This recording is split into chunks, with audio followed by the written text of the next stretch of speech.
I want to continue talking about higher derivatives, which is what we were talking about at the very end last time. Yes? Sorry, are we going to have homework due after break, like next Tuesday? Yes, I think so. Yeah, based on what we do today. Yep. Yeah, let's do it. So we are talking about higher derivatives. Maybe I'll just refresh your memory a little bit about the stuff we did last time.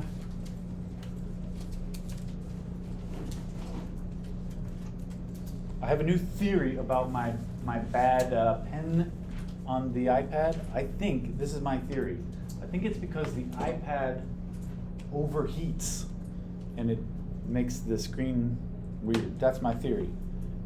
And furthermore, I theorize that if I take it out of the case, it won't overheat. So we'll see how it goes. It doesn't happen, everything works fine. I do 3 classes in a row in this room, and everything's fine at the beginning of the day, but I notice my iPad gets hotter and hotter as the day goes by. So we're gonna try this out. I'm pretty well convinced it has nothing to do with the pencil. I had a perfectly good knockoff, and then I got the fancy Apple one. It's no better. Anyway, the higher derivatives. Let's just refresh our memory. This means like the second derivative and more derivatives above that. So if I have something like, I'm just making something up here. If that's a function, I can take the derivative, of course. This is 3x squared plus 14x plus 3. That is also known as the first derivative. And then, if you want to, you can take the derivative again. That's the second derivative, which we write f with 2 primes, f double prime. This is the second derivative. The second derivative is useful in real, probably not your ordinary life, but in the real world, people use the second derivative all the time. In physics, it represents the acceleration of a moving object, so that's certainly very important. And it represents other important things in other places also. There is such a thing as a third and fourth derivative. They are a little bit less, they get sort of increasingly more obscure in terms of their usage in the real world. So we're not really going to talk about those in the real world. One thing that the second derivative tells you about a graph. So f prime, everybody knows, graphically speaking, represents the slope. That is to say, up versus down, right? That's what I mean when I say slope. Is the curve going up as you move to the right, or is it going down as you move to the right? Up is a positive slope, down is a negative slope. What about f double prime? This represents what we call the concavity. And concavity of up, concavity is not about is the curve going up, it's about the sort of curvaceousness of it. Does it have this smiley type shape or the frowny type shape? So this is we call this kind of shape concave up. And that indicates that f double prime is positive. And the other way, so that's the smiley, that's what I call the smiley shape, and this is the frowny shape. This is concave down. And that is indicated when the second derivative is negative. So this is how you can sort of see the second derivative on a graph. It's about the smileys versus the frownies. And a typical graph has some kind of combination of those two shapes in it. It's usually not just one or the other, although like a parabola would be just one or the other, but a typical graph would have some kind of combination of those. For example, I'm just going to draw a picture here. How about something like that? And maybe I'll be specific about the points here.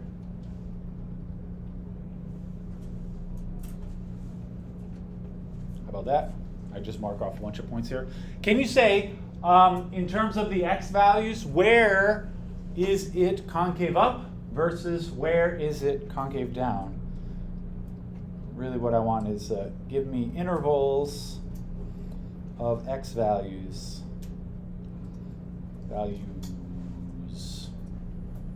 Where it's concave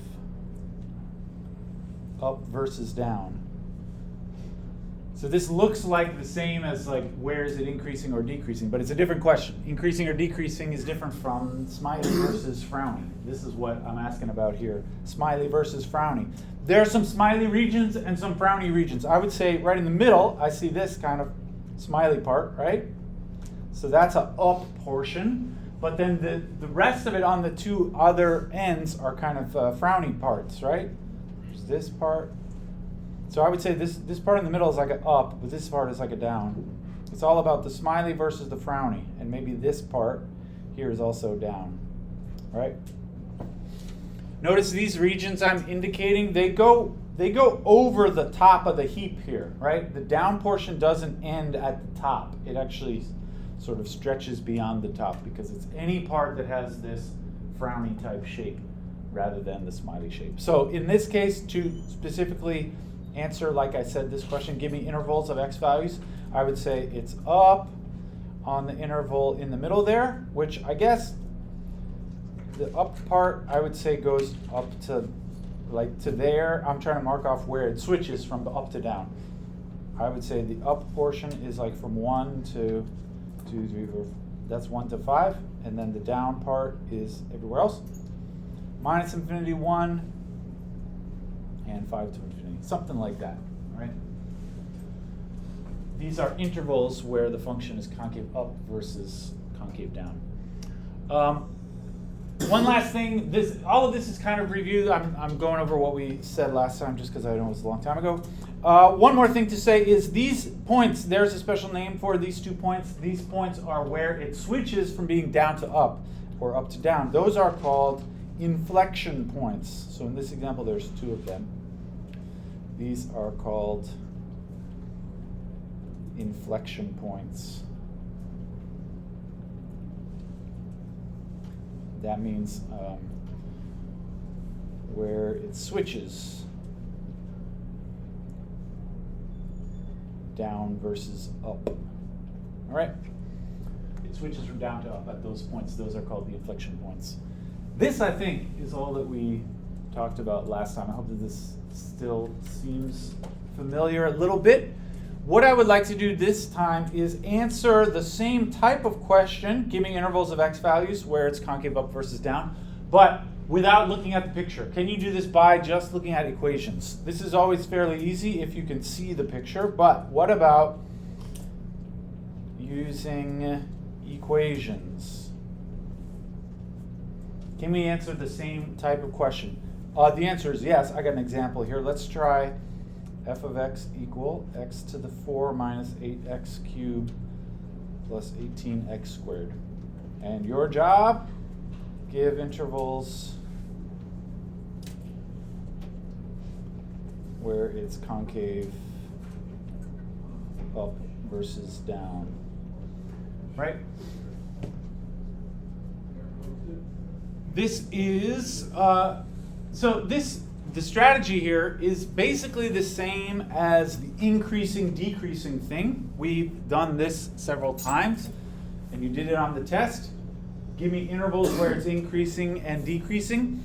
The only difference is concave up versus down is the same as increasing, decreasing, only you use the second derivative instead of the first derivative. So here I will just say this is the same as the increasing, decreasing thing, but using f double prime instead of f prime. It's all the same stuff, but you use the second derivative, not the first derivative. So let's see if we can make it happen. So I'm going to begin by actually finding the second derivative. And the only way to find the second derivative is to first find the first derivative and then do the derivative again. So the first derivative is, somebody want to say? Shout it out. Yes? 3x cubed minus 24x squared plus 36. 4x cubed minus 24x squared plus 36. I like that. X, 36x, right? Excellent. Okay, that's the derivative. Really, this is not interesting at all in this problem, only as a stepping stone to the second derivative, because that's what I really want to talk about this time. Do the derivative again. This time I will get 12x squared minus 48x plus 36, right? I hope that's what you got. This is the second derivative. Now I'm going to try to do, I hope you remember how to do that, increasing, decreasing. That's what I said. It's the same thing, but using f double prime. The next step would be to find, in the case of increasing, decreasing, we call them the critical numbers. That's when the first derivative equals 0. Here they're not called critical numbers anymore, but we're still going to set f double prime equals 0. Actually, before I do that, it would be a good idea to factor as much as possible, just like with the increasing, decreasing. For factoring, I can pull out a 12 here. X squared minus 4x plus 3. And then factor that. Any thoughts? Yeah? -3 and -1. Minus 3 and minus 1, yeah. X minus 3, x minus 1. Great. Okay, so this is my second derivative. We want to set this equal to 0 and solve for x, okay? F double prime equals 0. That means 12 equals 0, x minus 3 equals 0, x minus 1 equals 0. Solve each of these. This gives me nothing. Here I get x equal 3, here I get x equal 1. So these are my, they're not called critical numbers because that's for the first derivative, but these are my numbers, my favorite special, very special numbers. One is silver and the other is gold, all right? So those, I'm going to make a chart now. This is just like the increasing, decreasing chart, but I'm using the second derivative. That's the only difference. The second derivative is 0 at those two places. We choose points in between and around, 3 points in each of those 3 regions. I mean, 1 point in each of those 3 regions, and plug them into the second derivative to see what the sign is. So I'll use minus 1 on the left side. This is 12, minus 1, minus 3, minus 1, minus 1. That's positive, negative, and negative. So it's positive on the left side. This is very similar to what we've done many times. In the middle interval, I'll use 2, f double prime of 2. That's 12. 2 minus 3, 2 minus 1. This is positive, negative, and positive, so it's negative in the middle. And then on the right side, to the right of 3, I'll use 4, f double prime of 4, 12. 4 minus 3 and 4 minus 1. Positive, positive, positive. That's positive over there. All right. And this is basically done, right? We remember our job was to say where is it concave up versus down. That's what these signs indicate. So I say concave up on the plus regions. That would be minus infinity to 1 and 3 to infinity. And then concave down in the middle, 1 to 3. There you go. All right.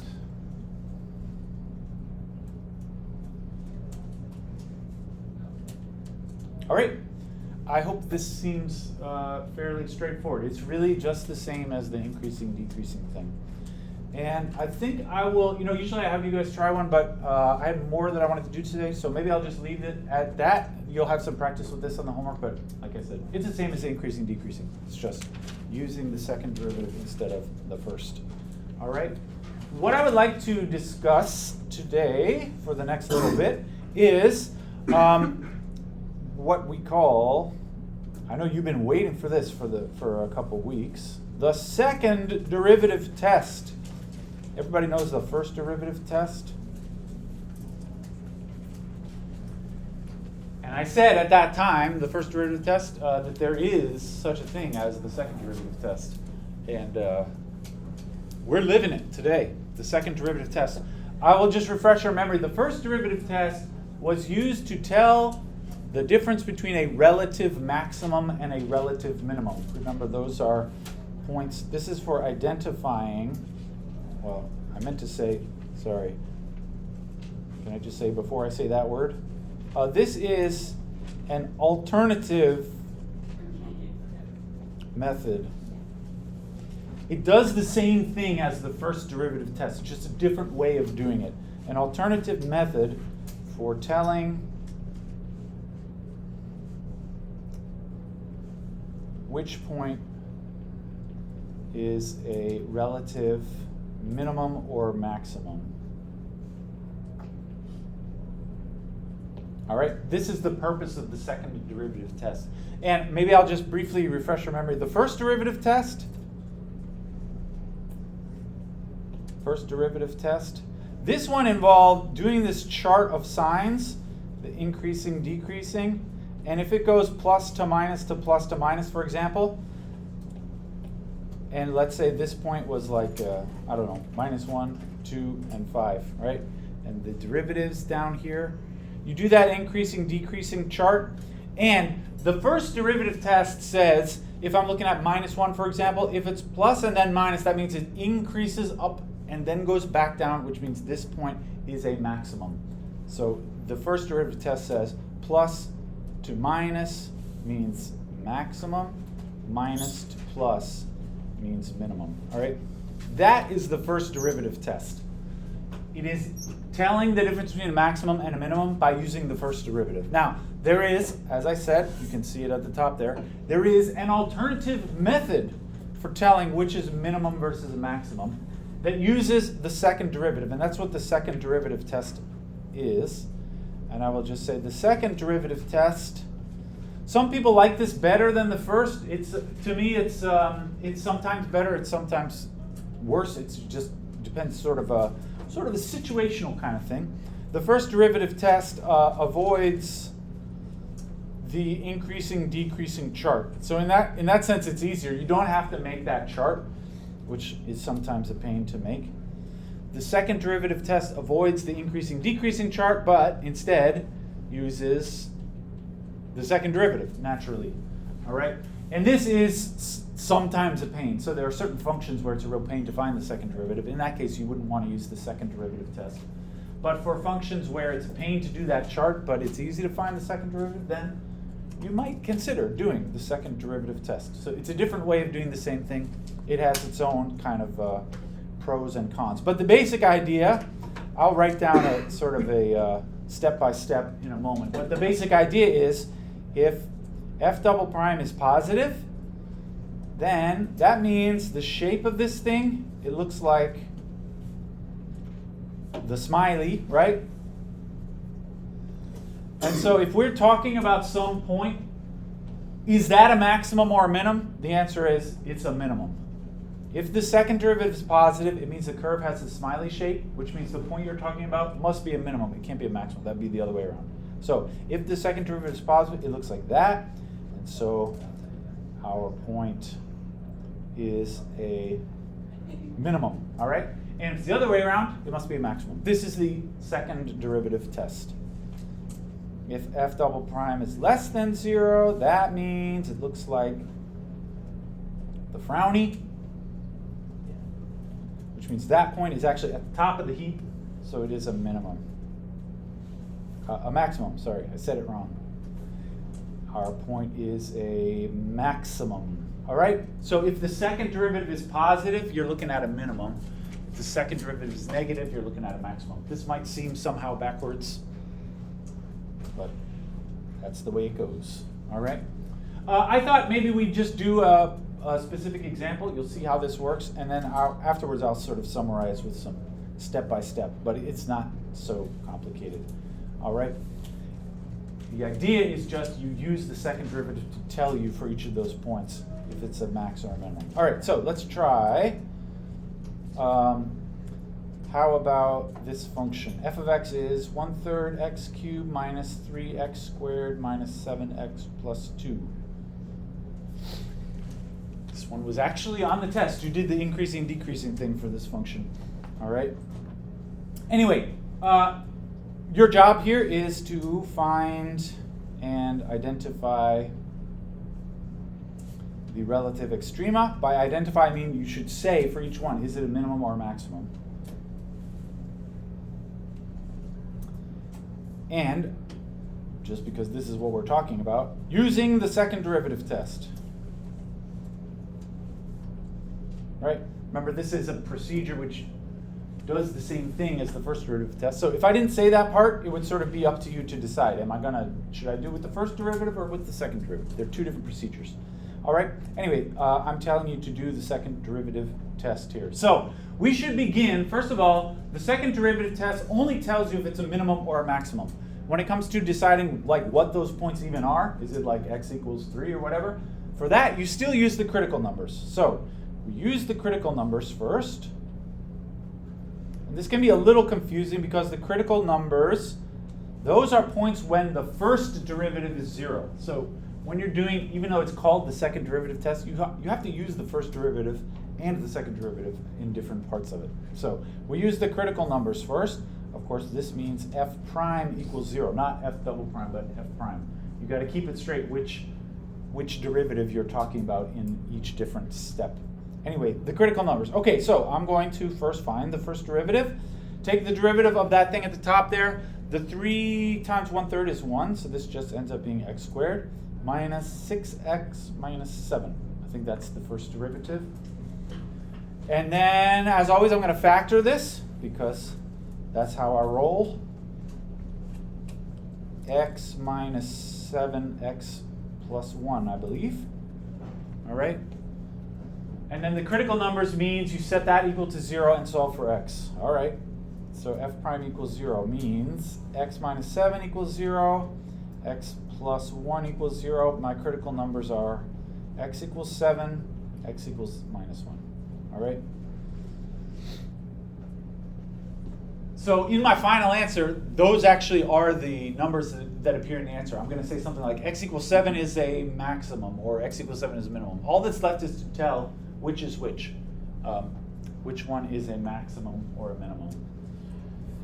And this is when we use the second derivative. So to tell max versus min, you plug each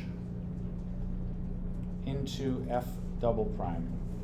So I'm going to plug 7 into f double prime, and then according to what I said before, if I get a positive, then it's a minimum. If I get a negative, it's a maximum. Can you Yes? scroll up again for like 2 seconds? So, yes, I'm going to, in order to tell which is a maximum versus a minimum, we plug each one of those into the second derivative. So, for that step, we have to use the second derivative now. Now, I didn't actually find the second derivative. I should take the derivative again of f prime. Any thoughts about, here I have not factored or factored. Which one should I use when I take the derivative? The non-factored or the factored? Non-factored? The non-factored is right. Yeah, why do you say that? Just because you have to find the second derivative still, so it's easier to see. Yes, it looks easier to take the derivative here. If you want, you could take the derivative here, but you'd have to use the product rule, which seems a little bit overkill when I have this formula right here, which is easier to take the derivative of. So yes, when I take the second derivative, of course, those two formulas are equal, and so in theory, you would get the same answer either way, but it's a lot easier to use the unfactored version. So f double prime of x, this one here, taking the derivative again, gives me 2x minus 6, right? You would get the same answer if you used the product rule in the second one there, but I don't recommend it. Anyway, now we plug in. I go f double prime of 7.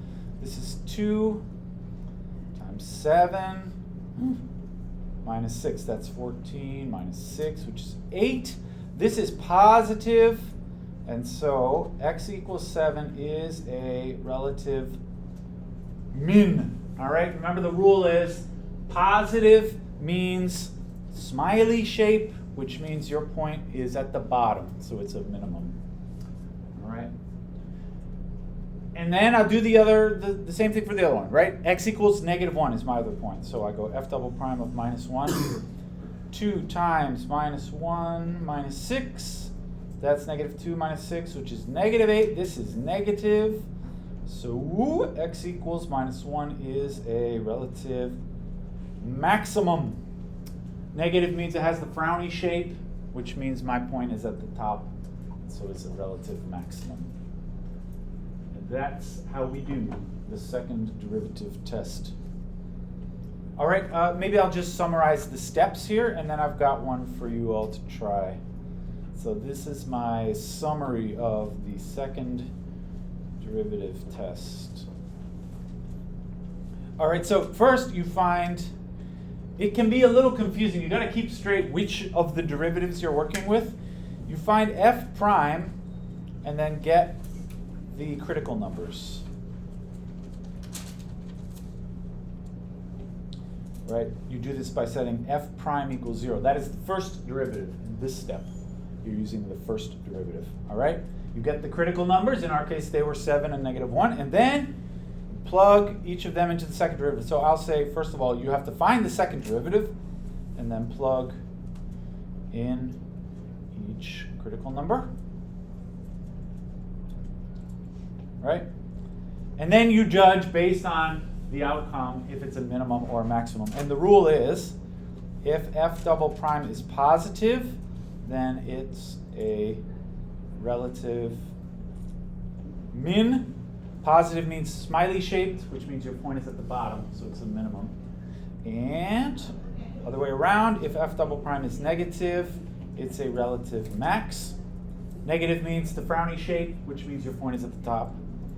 And so here's the big sort of bad news about the second derivative test. There is, of course, a third option, which is that the second derivative could straight up equal 0. This is not positive or negative. This I didn't mention before, but if the second derivative by some coincidence equals 0, this usually doesn't happen, but it is possible. If the second derivative equals 0, then it's ambiguous. Unfortunately, this just means you don't know if it's a minimum or a maximum. And you need to use some other method, which for our purposes, we only know one other method, and that is the first derivative test. You need to use the first derivative test instead. This is kind of the bad news. The second derivative test, sometimes it just straight up doesn't work, and you have to use the first derivative test instead. The first derivative test never fails, but it's a little more work. It involves making that chart of the increasing, decreasing. All right, anyway, this is my bullet point version of the second derivative test. All right, let's just try an example here. How about f of x equals 3x to the 4 minus 4x cubed minus 36x squared plus 2. This one has some big numbers in it. I would encourage you to use a calculator in the part when the very last step is to plug numbers into the second derivative. That's a little bit of a pain in this example. Of course, on the test, I will make the numbers nicer so that you won't need to use a calculator, but for this one, you might want to. All right, so your job, find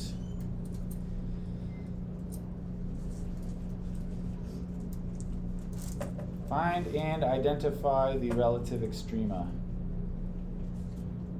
Remember, relative extrema means relative minima and maxima. I'll put that so you can see it all. See how it goes.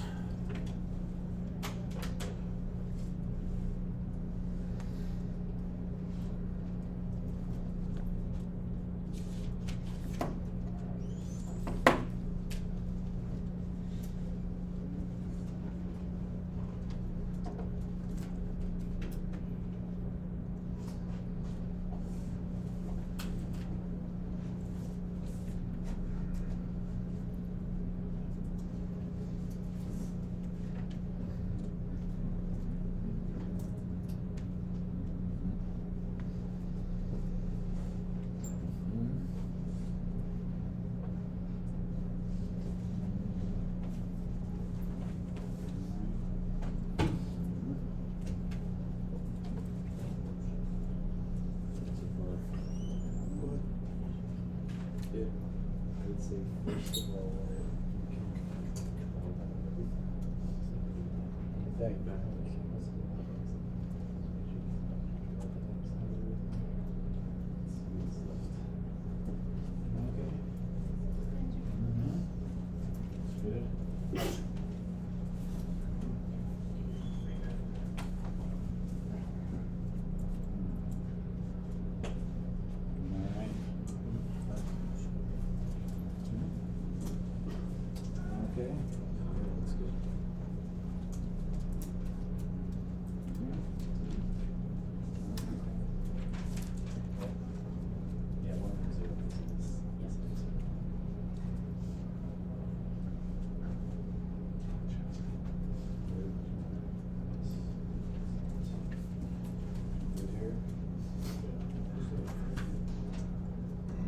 the one you should use is this one. Because you want to find the critical numbers which are set this is 0, this one. You don't have that. Or you can set it as okay? Yes, calculating. This one, and I say this actually get solutions because it's 12x. Yeah, it's self.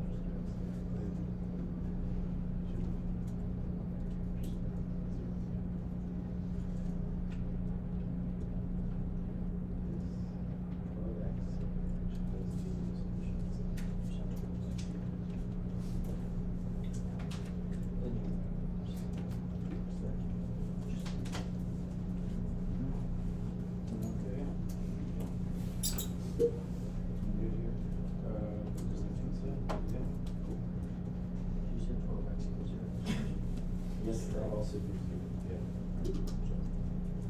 Yes. I know why. Like, we're not supposed to have this right? Like, well, I should factor the second derivative. No, not the second derivative. Oh, I am factoring this. Oh, no, I did. Okay. Right, so I'm not factoring the second. Yeah, did you write this? I don't remember. That's the. I didn't take it. Oh, I just factored it. I didn't take it. So what, do I take through just this? Or would it be including this? It would be including this, but really, it's, that would be a product. It's better to use this. This is equal to that because it's just factor. Right, it's not not- this instead. They usually can't put a second derivative for like a zero. So not a second derivative of that, right? Yes. But then usually you can't plug that in. No, you can. Okay. So this last part here means if when you plug it in, Oh, the that's answer of zero. that is zero. Okay. That's something that happens. Got it. Still good? I'm trying to factor. Yes, I would say don't factor this one. It's not necessarily a factor. The only reason you factor here is so you can solve. So now I can just You don't put have it to in my do this. Yeah, right.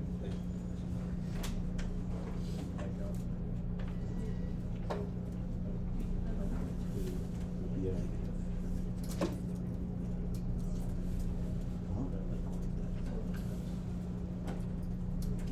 I mean, this would be okay, although I think you're not, like, it's not two that you plug in. It's actually negative two.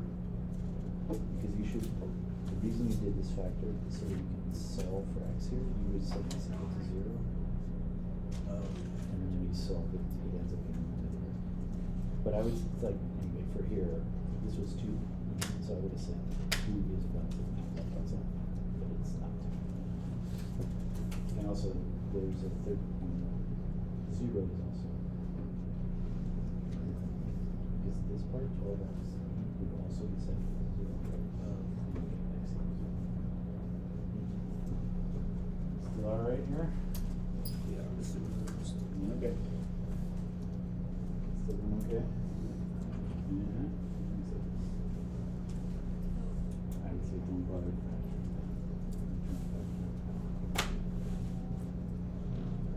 Alright.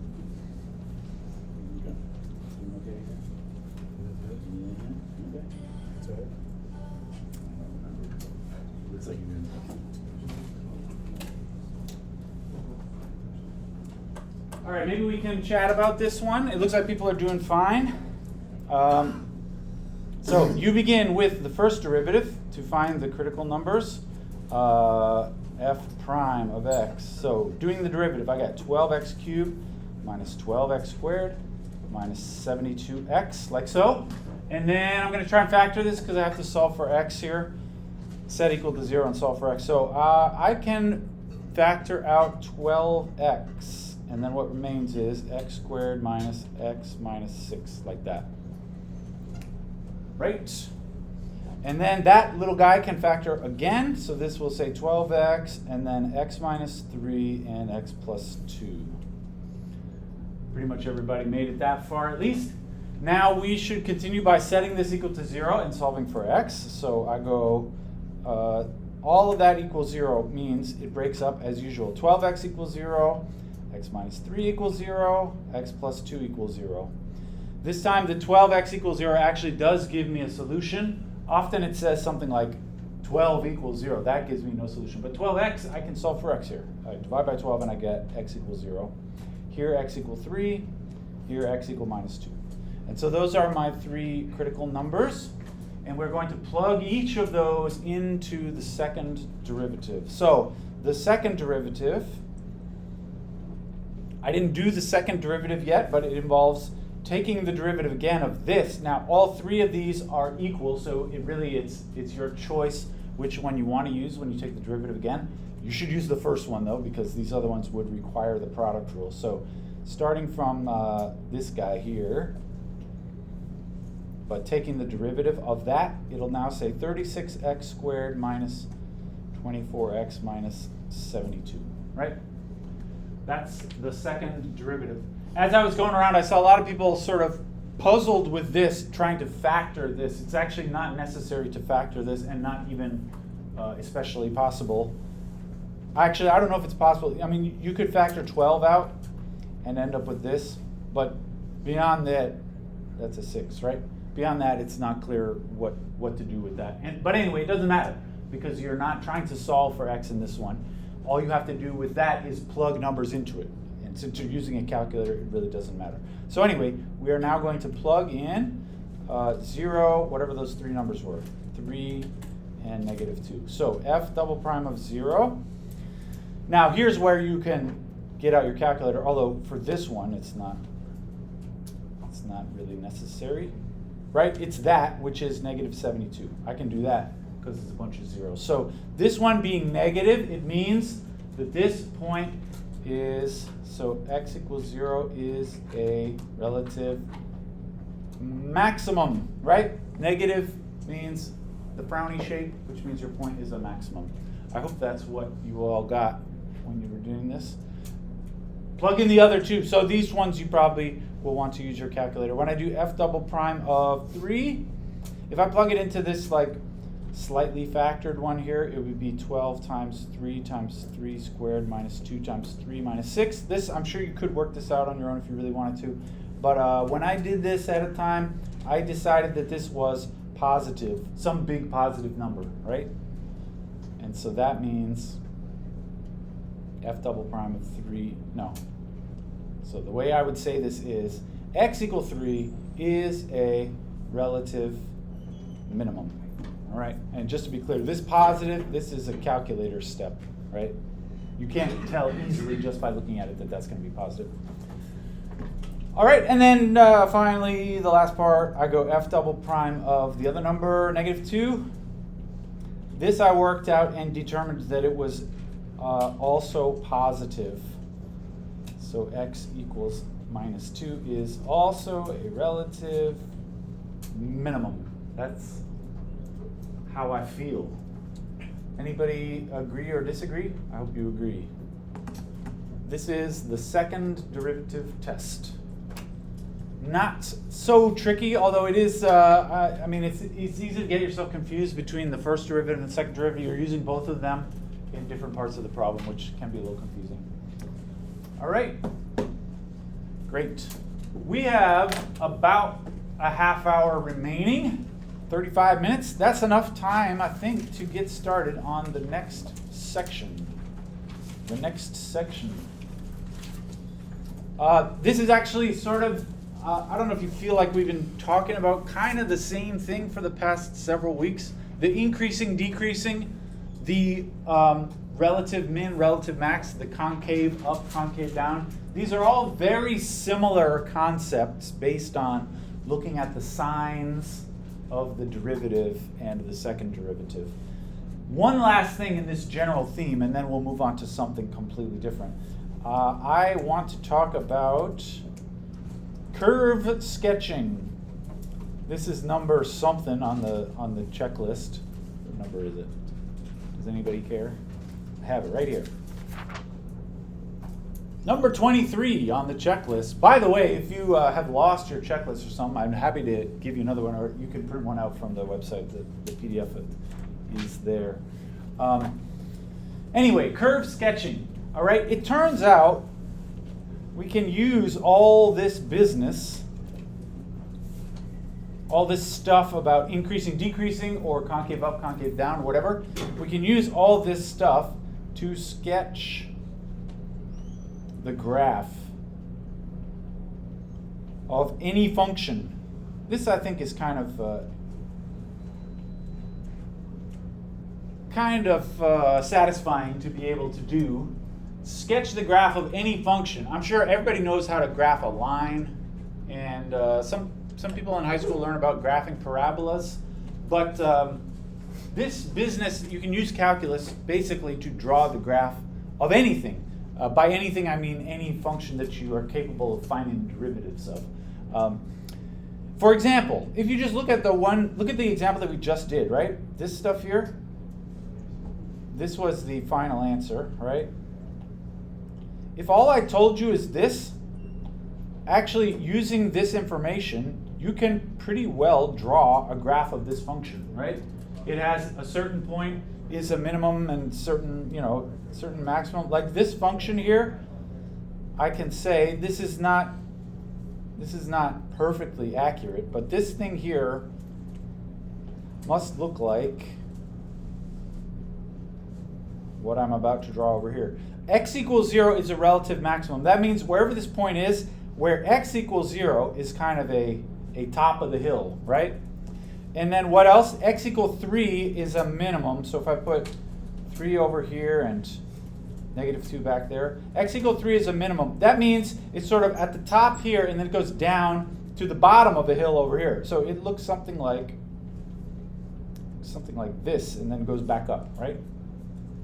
Because that's what a relative minimum looks like, and that's what a relative maximum looks like. And -2 is also a relative minimum, which means it must look something like this, right? That's what the graph would have to look like.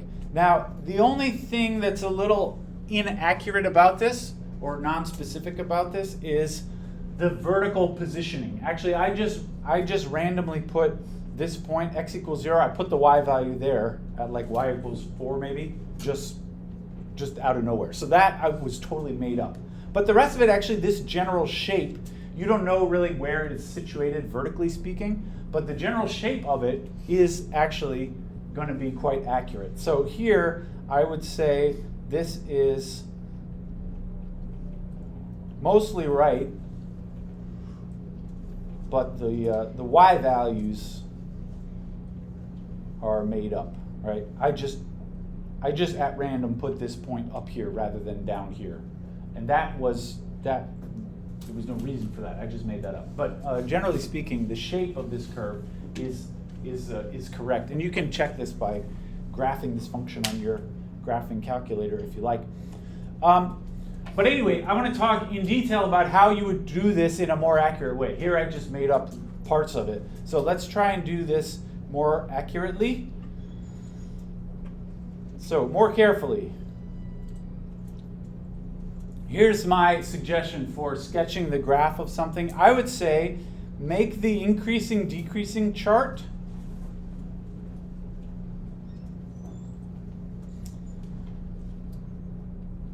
and then plot the critical numbers with their y values. This is what I did not do before. I just made up the y values. But if you want to do this properly, you should actually plot the critical numbers with their y values. All right? And if you have also the increasing decreasing chart, this is going to be enough information for you to draw the graph pretty accurately. So let's just try. I got one example. These will take you a few minutes to do, but I got one, and then I got one for you all to try, and that should do it for us. So let's try to sketch the graph. X to the 4 minus 8x cubed plus 18x squared. Sketch the graph. I think these are kind of cute. I feel some kind of sense of accomplishment having drawn the graph of a function without using my computer. Makes me feel cute when I do it. Felt cute, might delete. That's what I say. All right, so let's make the, what I say here, make the increasing decreasing chart and then plot the critical numbers with their y values. So, okay, let's make the increasing decreasing first.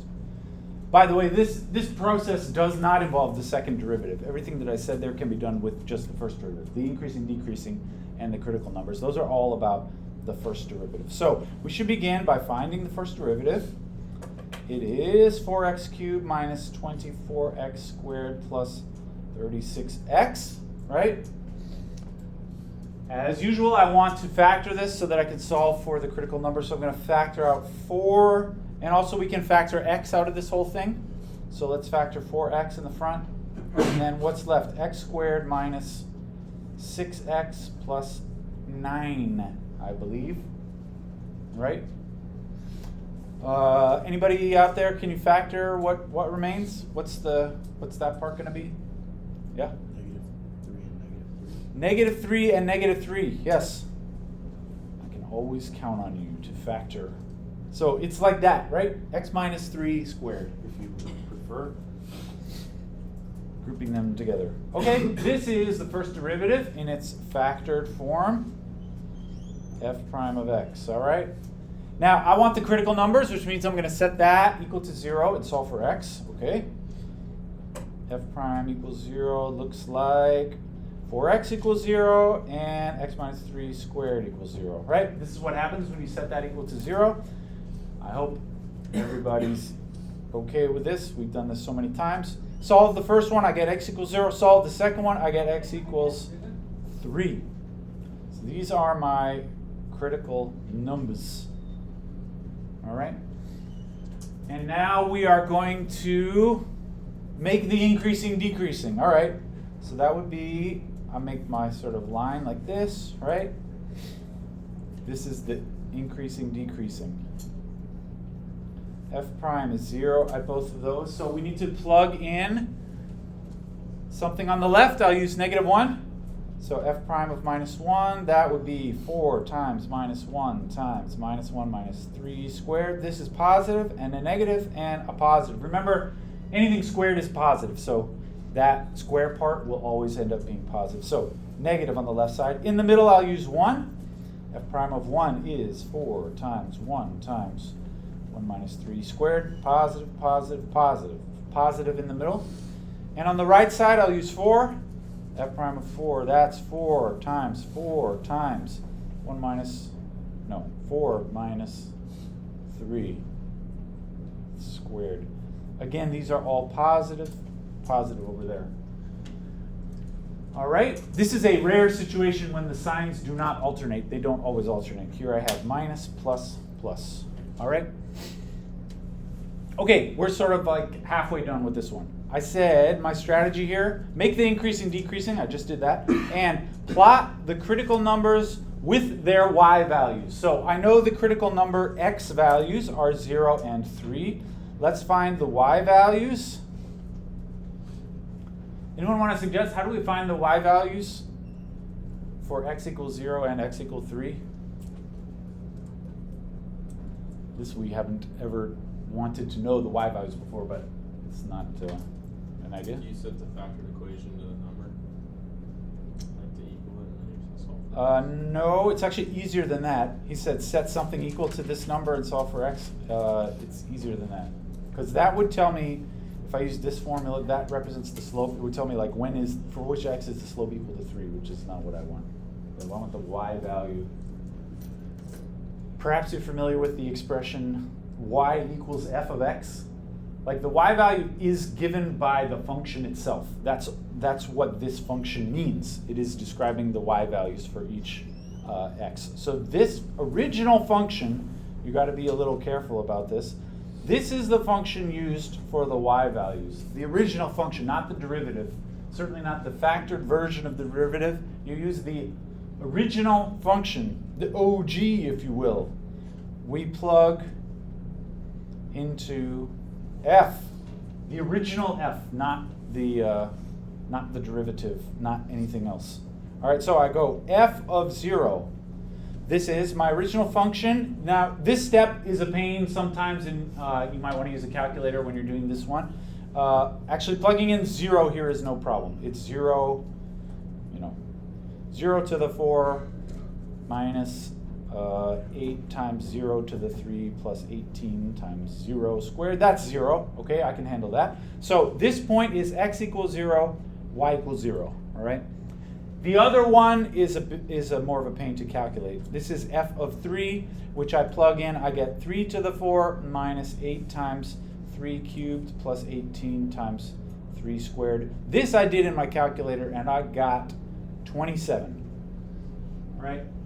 On the homework, I will expect you to use your calculator. Again, on the test, I will cook this up so that these end up being easy to calculate.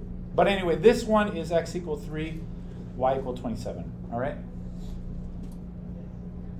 And my little advice at the very beginning was plot these points with their y values. Okay? So I'm going to plot these and connect the dots. All right, let's try it. So here's my graph. I have x equals 0, y equals 0. That's easy enough, right at the origin.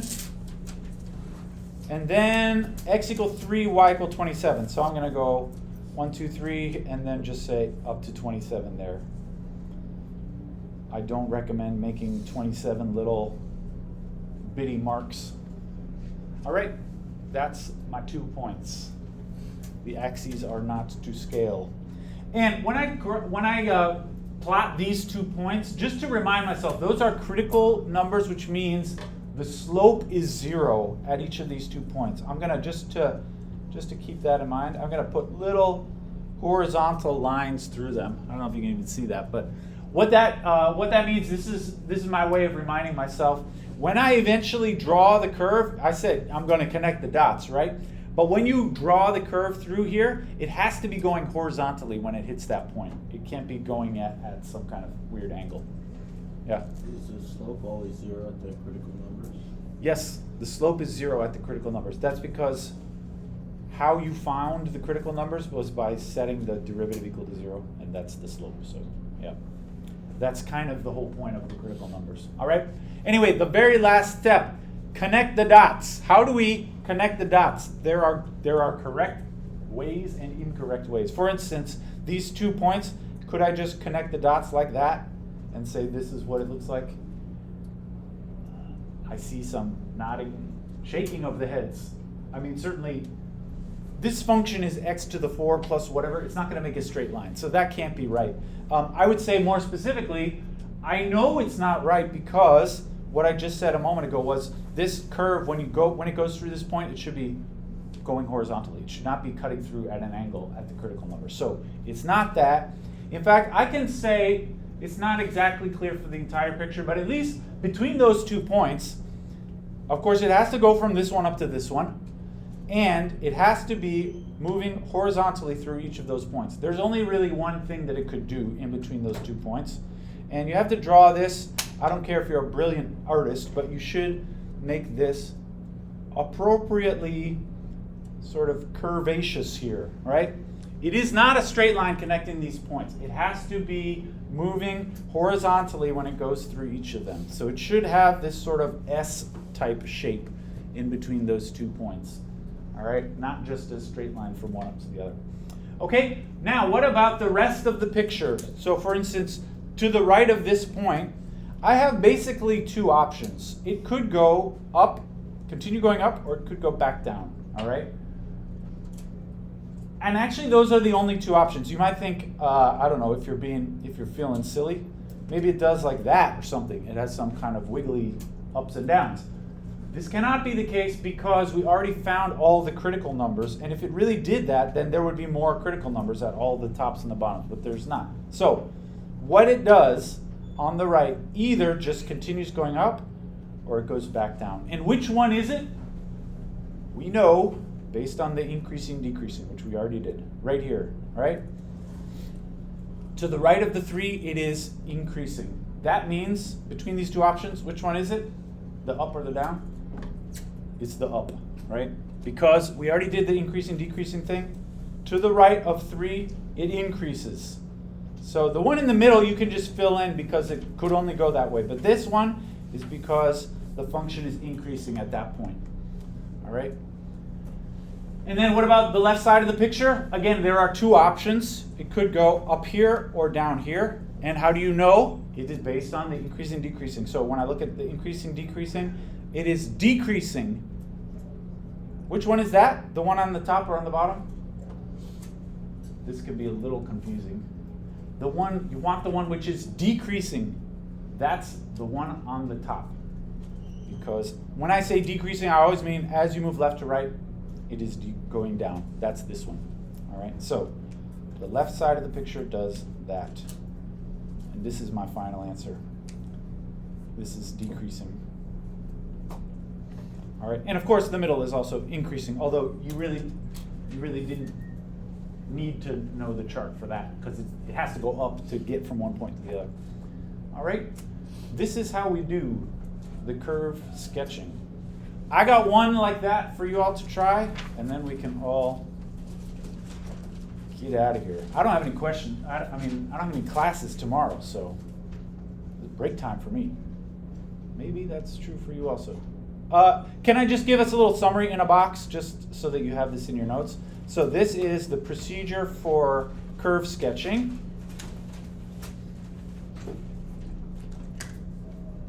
All right, we have, first of all, you should find the critical numbers. Remember, this means f prime equals 0, right? So that this involves taking the first derivative, you factor it, you set it equal to 0 and solve for x, all right? Then we should find, sorry, I meant to just add this into the first line here. Do the increasing, decreasing chart. This will take you several minutes, but this is what you want to do as the first step. All right, next we find the y values of the critical numbers. And then finally, I say you plot these points with their x and y values, and then connect the dots.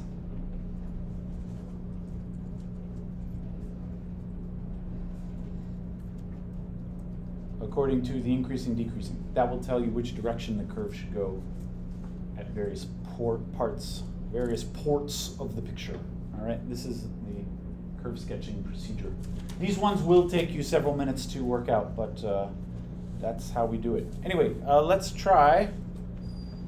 How about this one? F of x equals 2x cubed minus 3x squared minus 12x plus 1. See what you think. You may want to use a calculator to plug in the y values. That's the only step which is kind of a pain to do by hand.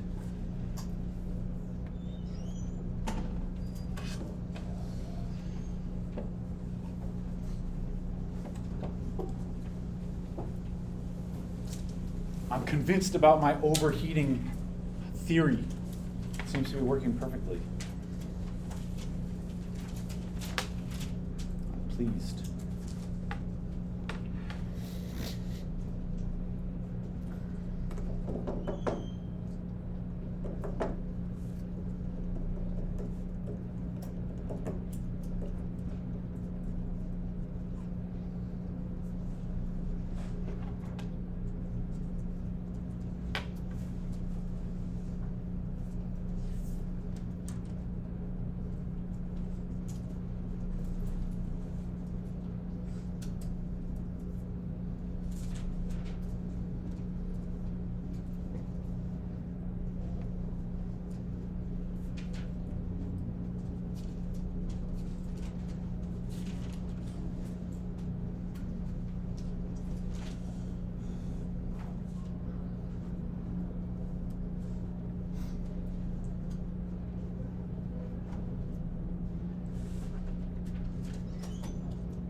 you can't take. I don't think I have to do that. You can, because there's no exit. You shoot 5 or 6. But you should, Just 6. okay. And then that should be 2. Yeah, that sounds fine. I think it's certainly like a 0. That's a concern. Okay. That is sometimes a sign that you plugged into the wrong formula. The y value is given by the original formula, which is not this. We should write f prime. That's f prime, not f.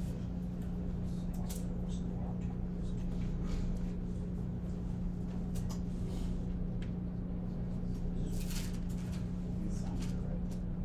Yeah.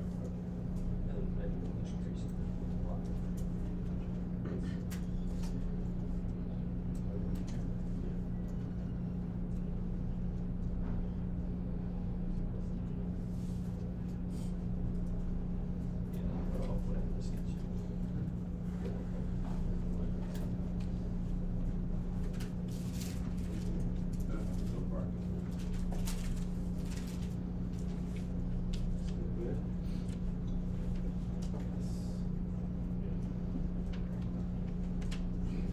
Good.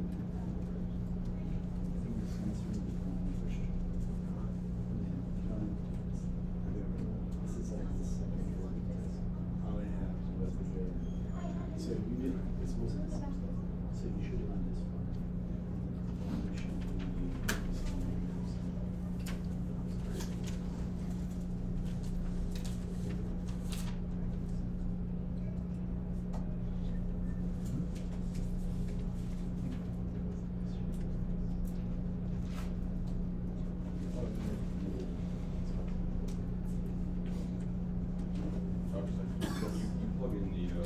you plug in the first one, right? The y values. Yeah, find the original function. All right, I'm gonna start writing what I have here. People seem to be doing great.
All right, can we talk about these? It looks like most people did just fine. So here's my original function. We begin with the derivative.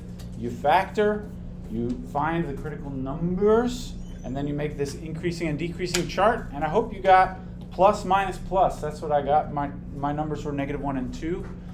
And it goes increasing, decreasing, increasing. All right.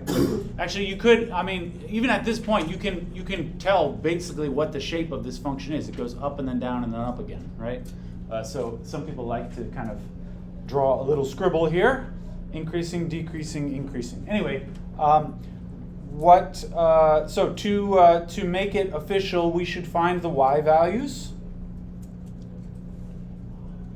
This involves plugging those two numbers, -1 and 2, into f, not f prime, but f of x, the original f of x. So this one will be, 2 times -1 cubed minus 3 times -1 squared minus 12 times -1 plus 1. And when you plug all of that into your calculator or work it out by hand, I think this is 8. Anybody agree? This is what I got. I got 8 when I did that one. And then the other one, f of 2, same business. Plug this into your calculator. I think it's negative 16 or 19 or negative 16. Anybody agree? I think it's negative 16. Yes. All right. So that means, let's plot them. I go -1 and 8. So that's something like this here, right? Maybe I'll space it out a little more. -1 here and 8 here, because I have negative. Maybe I'll put negative 16 way down here. Those are the points that I need. And then 2 is over here, right? So -1 and 8 is here. 2 and negative 16 is here, right? Those are my 2 points plotted with their appropriate y values. And remember, these are critical numbers, so the slopes should be flat when it goes through them. That means I can fill in the section in the middle without really looking at anything else. It must go, not a straight line, something like this. Your curve doesn't have to be perfectly artistic, but it should be flat when it goes through these points. Don't make it just drive straight into the point at a diagonal. All right, and then it's a matter of what to do on the far right. Should it go back up or back down? And looking at my increasing, decreasing, it has this shape, right? So that's how it should go on the 2 ends. On the right side, it should go up. Oops. And on the left side, it should go down. There you go. You can always check your answer on these by graphing it on your calculator, see if that's really what it looks like. I think it is.